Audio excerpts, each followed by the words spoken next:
In 1978, a group of ambitious and resolute students at the University of Benin quietly laid the groundwork for what would later be known as the Maphite Confraternity. At the time, the university was already under the influence of a well-established student group, the Pirate Confraternity, whose reputation on campus was as strong as it was feared. Not far behind them was the Black Axe, a rising fraternity whose presence was slowly beginning to make waves. Initially, these students, eager to be part of something bigger, approached the Pirates with hopes of joining their ranks.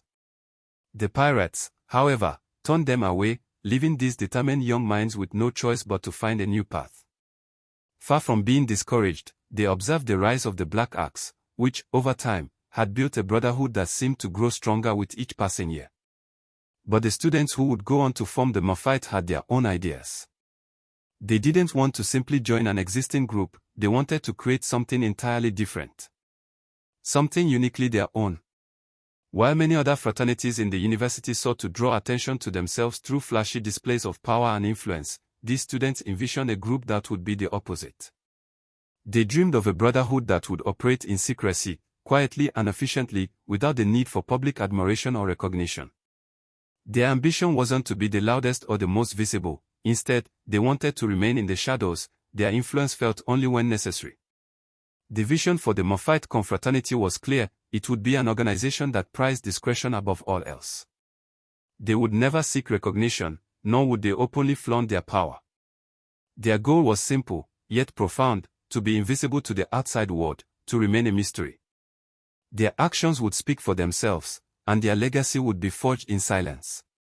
This intense focus on secrecy is why many people outside the university would go on to question the claim that the Maphite Confraternity had even existed since 1978.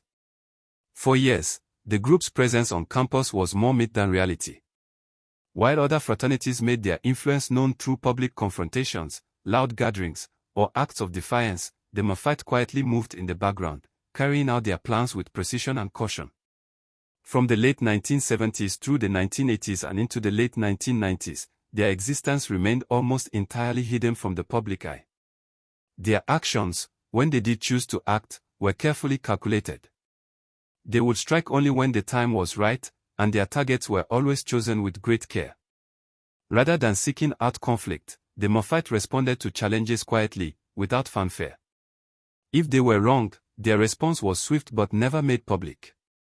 Instead of taking part in open displays of violence or power struggles, they would plan their moves with meticulous detail, ensuring that their rivals never saw them coming.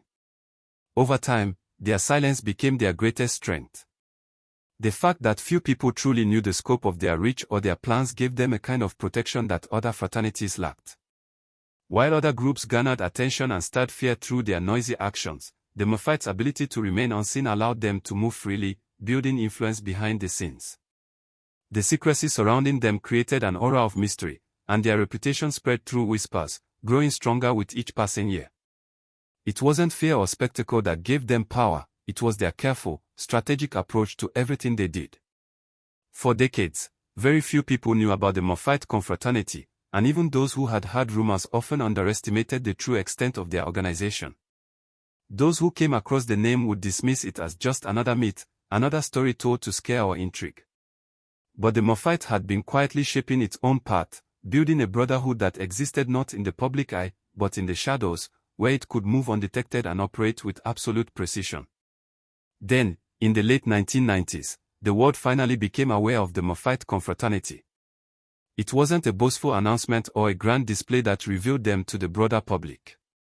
Instead, it came in the form of a clash with the Black Axe at Ambrose Alli University. This confrontation marked the first time the Maphite came out of the shadows and into the open, making their presence known to everyone who had previously only heard their name in hushed whispers. What people saw was not a group of students who had only just formed, but a brotherhood that had been carefully building its foundation for over 2 decades. The clash wasn't just a simple fight, it was a combination of years of silent preparation, strategic planning, and quiet determination. What the world witnessed was a fraternity that had patiently bided its time, building its strength in secrecy, waiting for the right moment to make its presence known. The Maphite wasn't just a group of students, it was a well-organized and disciplined brotherhood that had spent years laying the groundwork for a future where their influence would be felt, even if they never saw the limelight. As the years went on, the Maphite Confraternity became more known, but even then, their reputation remained shrouded in mystery. They weren't like other fraternities that would broadcast their power or engage in public feuds. Instead, they continued to move quietly, efficiently, and with a focus that many others could only envy. Theirs was a legacy built on secrecy, strategy, and a unique brand of power that only revealed itself when necessary.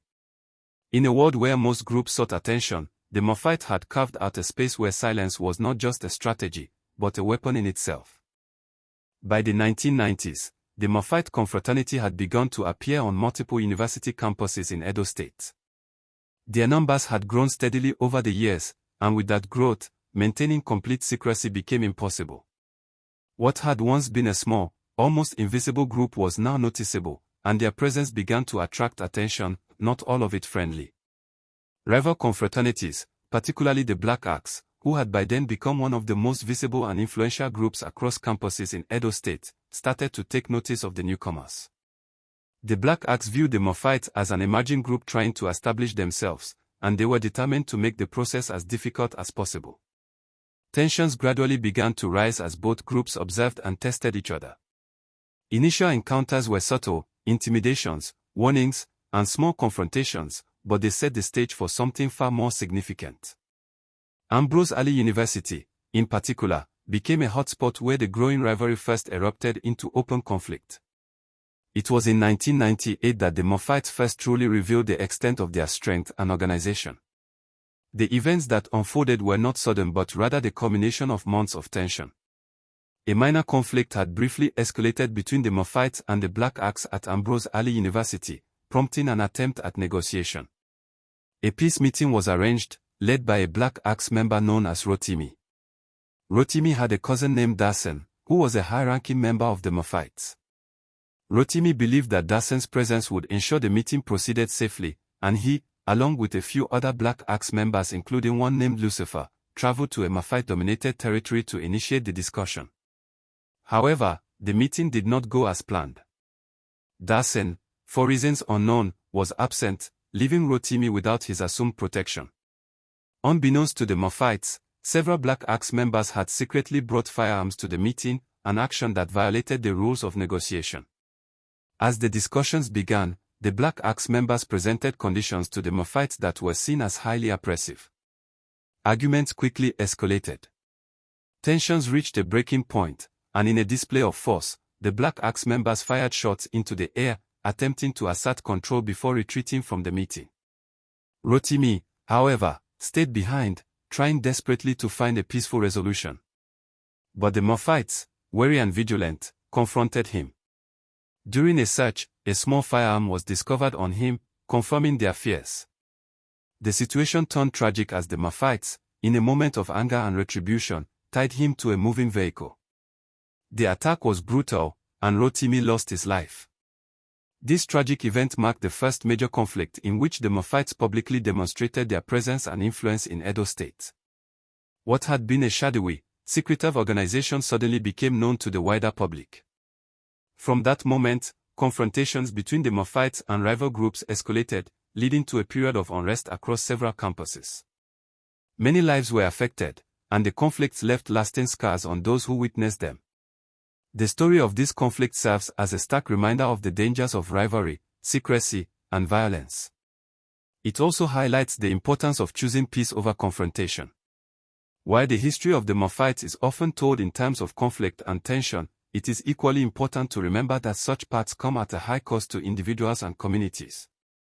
As we reflect on these events, it is crucial to send a clear message: say no to secret societies that promote violence, say no to activities that put lives at risk, and say yes to dialogue, understanding, and peace.